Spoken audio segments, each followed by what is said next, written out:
The Thai cultural TV program of the SBBTV Wat Sangathan Television presents the annual Buddhist Kathina Festival in Wat Sangathan, Nonthaburi Province, Thailand in the year 2009.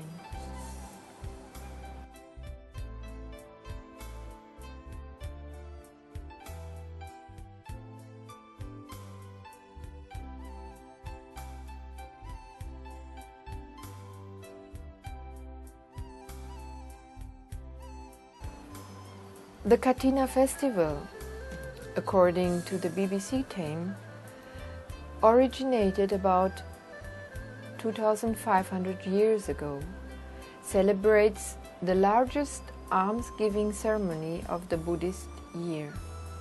It occurs at the end of the Vasa or monsoon period in October and November. During the Vasa period, normally nomadic Buddhist monks will have remained in one place for 3 months, and the Kathina celebration marks the time for them to move on.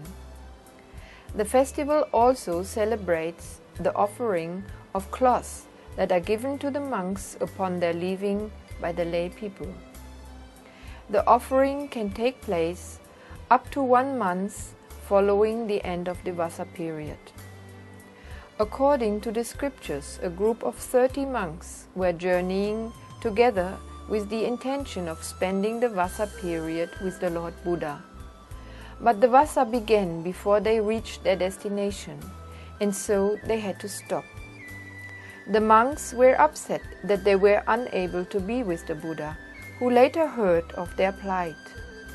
As a reward, the Buddha gave some cloths which he had acquired as a gift from one of the lay community to the monks, and told them to sew a robe and then bestow it upon one of their company. The Buddha said that there was nothing as uplifting as generosity and sharing, and so the monks set about sewing a new set of robes.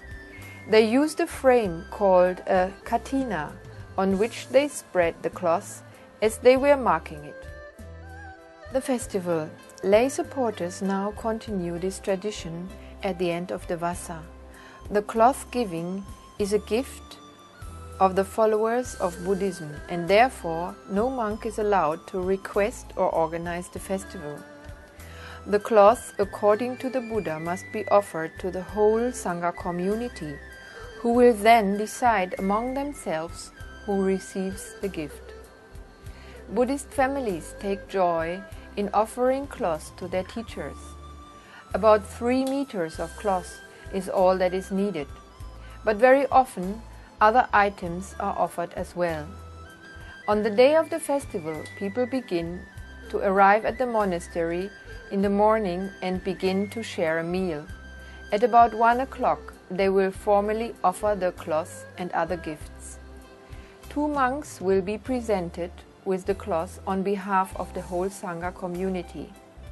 These monks will then formally announce the member of the community who will receive the cloth once it had been made up. The monks will spend much of the night preparing and cutting the cloth and finally sewing it together to form a robe. The formal Sangha act, Sangha Karma, is presenting the cloth to the chosen monk, may take place much later in the evening when it is ceremonially presented to the nominated monk.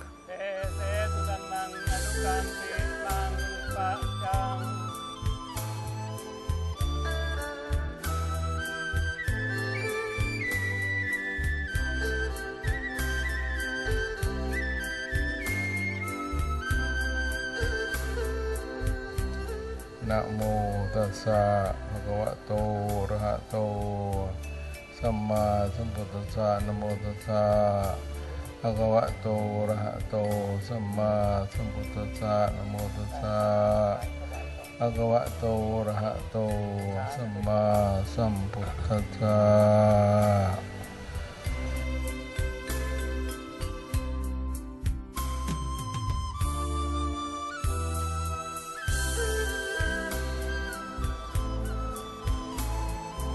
The Buddha at his lifetime taught like this. At his lifetime, so many people ordained, maybe more people than us who are gathered here now. On one occasion, there gathered 1,250 monks spontaneously without having fixed a date. They met together with the Lord Buddha, and the Lord gave a teaching to them. All of these monks had accomplished their meditation. They came from every social group and caste: royalty, Brahmins, soldiers, traders, workers, farmers.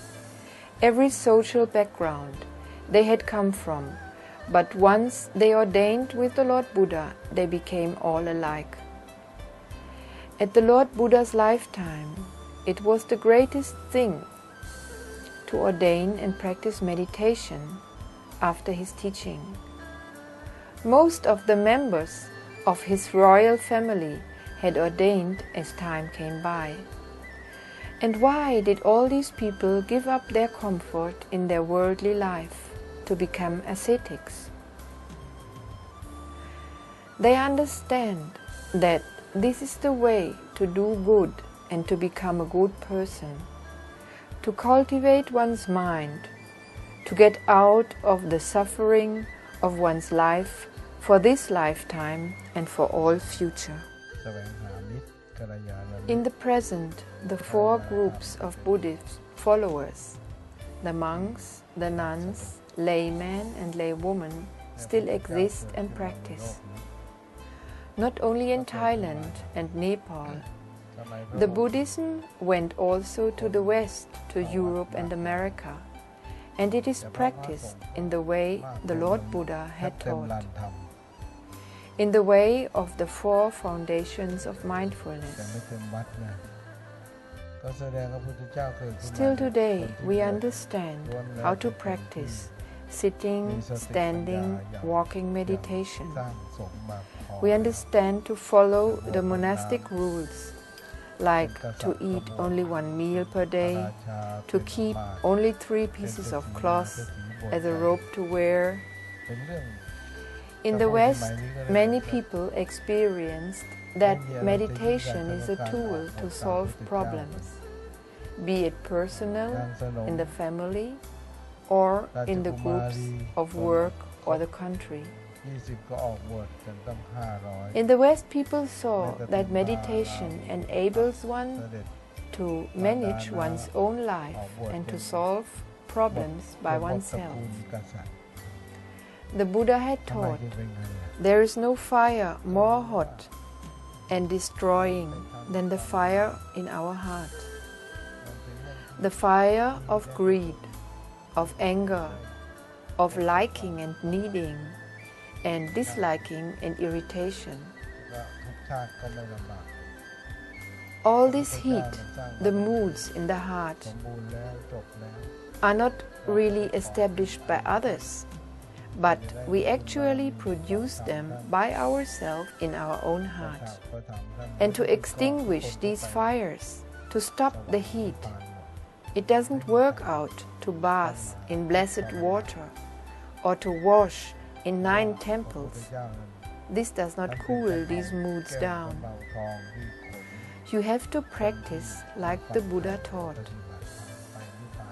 Take the Buddha, the Dhamma and the Sangha as your refuge, and meditate, contemplate your physical body.